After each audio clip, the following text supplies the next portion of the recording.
अस्सलामुअलैकुम रहमतुल्लाहि व बरकातुहू। सुन्नी सहीहुल अक़ीदा मुसलमान, शब बारात में हमारी बहनें, हमारे भाई अपने घरों पर हलवा बनाते हैं, हलवा पकाते हैं और लोगों को, दोस्त अहबाब, गरीब, मिस्कीन वगैरह को खिलाते हैं। इस पर कुछ ऐसे हमारे माशरे के लोग हैं कि जो तानो तशनी करते हैं और कहते हैं कि ये तो साबित नहीं है और इसे बिदात, गुमराही और इस पर हराम होने का फतवा लगाते हैं। बल्कि हद तो ये है कि जब हराम व हलाल इससे इनका पेट नहीं भरता है तो माज़ल्लाह इसे कुफ्र और शिरक तक भी पहुंचा देते हैं। इसको नाजायज़ कहते हैं और हराम कहते हैं और ये कहते हैं कि ये बिदात है, क्योंकि सहाबे कराम रिदवानुल्लाहि ताला अलैहिम अजमाइन के ज़माने में नहीं हुआ था। और कुछ लोग इस पर इतने आगे बढ़ते हैं कि इसको शिरक और कुफ्र का फतवा भी लगा देते हैं। और हम अहले सुन्नत वल जमात पर ये इल्ज़ाम लगाते हैं वो लोग कि ये इतनी मुबारक रात है, ऐसा मतलब लुभाने के लिए थोड़ा आवाज़ साइलेंट करके और मतलब बात पहुंचाते हैं ताकि हमारी बात जो है लोगों के दिल में उतरे कि कितना दीन का दर्द है इसके दिल में। हालांकि दीन का दर्द नहीं, बल्कि वो खुद अपने अकायदे कुफरिया की बुनियाद पर शिरक में और कुफ्र में मुब्तला है, गुस्ताख रसूल है। तो वो का इल्ज़ाम लगाते हैं कि इतनी मुबारक रात है ये, सुन्नी लोग जो है हलवा बनाते हैं, इसमें पूरी रात जागते हैं और मुबारक रात को हलवा बना कर ख़त्म कर देते हैं। मैं तो इतना बड़ा हो गया हूँ, मैं आज तक नहीं जानता, ना अपने घर में और ना ही किसी सुन्नी सहीहुल अक़ीदा के घर में, कि कोई रात भर हलवा बनाता हो। हम तो ऐसा नहीं जानते हैं। और जिनके घर में पकता नहीं है, जो इस नेमत से महरूम रहते हैं और काला कौवा खाते हैं, उनको ये पता नहीं कहां से सपने में और ख्वाब में आ गया कि सुन्नी लोग रात भर हलवा बनाते हैं। रात भर हम हलवा नहीं बनाते, दिन में बनाते हैं और मगरिब से पहले या मगरिब बाद रात में जो है इसाले सवाब कर देते हैं। और फिर शब बारात की वो जो मुबारक रात होती है उसमें हम अपने रब को राजी करते हैं, इबादत करते हैं, नवाफिल पढ़ते हैं और अल्लाह तबारक व तआला का जिक्र अस्कार करते हैं। दरअसल मामला यह है कि ये लोग इस बाबरकत अमल से रोकना चाहते हैं और इस पर अपनी तरफ से मन घड़त फतवा लगाते हैं। और कुछ भोले भाले सुन्नी सहीहुल अक़ीदा जो मुसलमान होते हैं वो इनकी मीठी मीठी बातों में आ जाते हैं और फिर ये समझते हैं कि इसके दिल में कितना दीन का दर्द है। हालांकि उसके पीछे क्या गुमराही है और क्या अकीदा है ये लोग नहीं जानते हैं। और एक हलाल चीज जो अल्लाह ने हलाल की है, इन वहाबियों, नजदियों और नजद की बदमाश औलादों की वजह से अपने ऊपर वो हराम कर लेते हैं।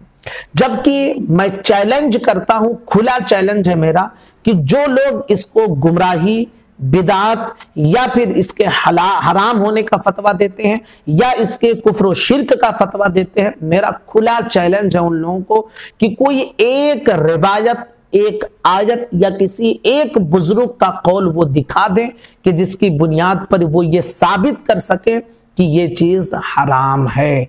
याद रखिए, हलाल होने के लिए किसी दलील की जरूरत नहीं पड़ती है। ये एक कायदा है शरीयत का कि अल अशियाउ अल अस्लु फिल अशियाई अल इबाहा, कि चीजों में असल यही है कि वो मुबाहा है जब तक उसके हराम होने की दलील ना मिल जाए। तो जो हलाल मानते हैं दलील उनके जिम्मे नहीं होती, हमसे पूछते हैं दलील दो। अबे हम क्यों दलील दें?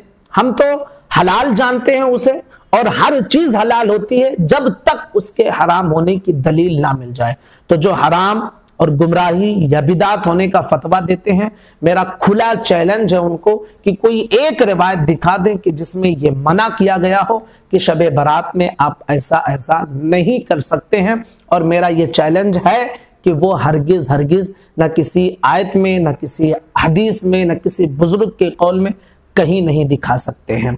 जबकि शरीयत मुतहरा का ये कानून है कि जो चीज हलाल है जब तक उसके हराम होने की दलील ना मिल जाए तो वो हराम नहीं होती है। अब आइए चलते हैं हलवा मुसलमान क्यों बनाते हैं। तो देखिए, हजरत आयशा सिद्दीक़ा रज़ियल्लाहु ताला अन्हा से ये मरवी है کہ حضور صلی اللہ تعالی علیہ وسلم کو میٹھی چیز اور شہد یہ بہت زیادہ پسند تھے۔ حضرت امام ابن بطال نے شرح بخاری شریف میں یہ لکھا ہے کہ حلوہ ہر میٹھی چیز کو کہتے ہیں۔ انبیاء، اولیاء، صالحین، اللہ کے جو محبوب بندے ہوتے ہیں وہ میٹھی اور پاکیزہ چیز کو پسند کرتے ہیں۔ شب برات میں الحمدللہ ہم اہل سنت والجماعت اپنے گھر پر میٹھی اور پاک طیب حلال چیز بناتے ہیں، اور وہ چیز بناتے ہیں جو اللہ کے رسول، اللہ کے محبوب بندوں کو پسند ہے۔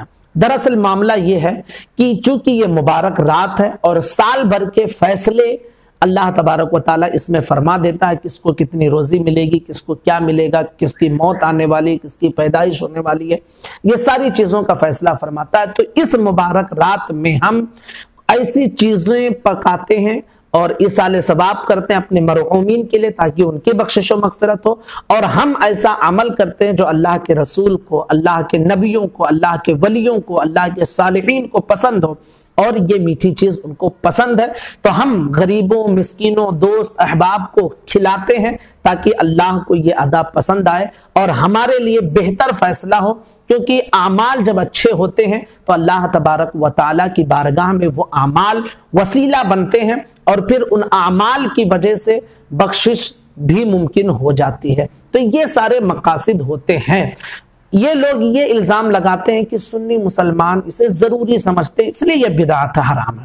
اب دیکھیں اس کو بدعت حرام ہونے کی دلیل کیا ہے کہ ضروری سمجھتے ہیں۔ چلیے ٹھیک ہے، پہلی چیز تو آپ یہ سمجھ لیں کہ ہم ضروری نہیں سمجھتے ہیں، اور جو مسلمان اس کو ضروری سمجھتے ہیں تو وہ غلط کر رہے ہیں، ضروری نہیں سمجھنا چاہیے، لیکن اتنی بڑی غلطی نہیں کر رہے ہیں جتنی بڑی غلطی یہ نادان کرتے ہیں کہ ایک حلال چیز کو حرام کا فتویٰ دے دیتے ہیں بغیر کسی دلیل کے۔ تو میرا چیلنج ہے کہ وہ دلیل پیش کرے، نہیں پیش کر سکتے تو اپنی ناپاک زبان خاموش رکھ کے الحمدللہ سنی صحیح العقیدہ مسلمان اس رات میں اپنے رب کو راضی کرنے کے لیے اور اپنے مرحومین کو ایصال ثواب کرنے کے لیے حلوہ بناتے ہیں، میٹھی چیز بناتے ہیں، اور اسے ہرگز وہ ضروری نہیں سمجھتے ہیں، لیکن یہ زبردستی جو ہے نا اس کو روکنے کی کوشش کر رہے ہیں۔ کسی حدیث سے ثابت نہیں، ایسا نہیں، ویسا نہیں۔ میں یہ پوچھتا ہوں کس حدیث سے یہ ثابت ہے کہ اس رات میں تم میٹھی چیز نہیں بنا سکتے ہو؟ اچھا اب یہ بھی دیکھیے، کہتے ہیں چونکہ ضروری سمجھتے اس لیے اس رات میں نہیں بنا سکتے، باقی سال میں کبھی بھی بنا لیں۔ یعنی سال بھر میں جو چیز بنانا کھانا جائز ہے وہ شب برات میں حرام ہو گئی۔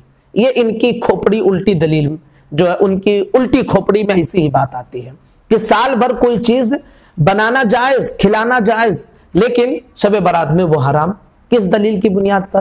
اگر کوئی دلیل نہیں تو ہرگز آپ مسلمانوں کو نہ روکیں، اور مسلمان جو کام کر رہے ہیں وہ کام الحمدللہ صدیوں سے چلتا آ رہا ہے، اور اہل سنت والجماعت کا اس پر اتفاق ہے، یہ معمولات اہل سنت میں سے ہیں۔ السلام علیکم ورحمۃ اللہ وبرکاتہ۔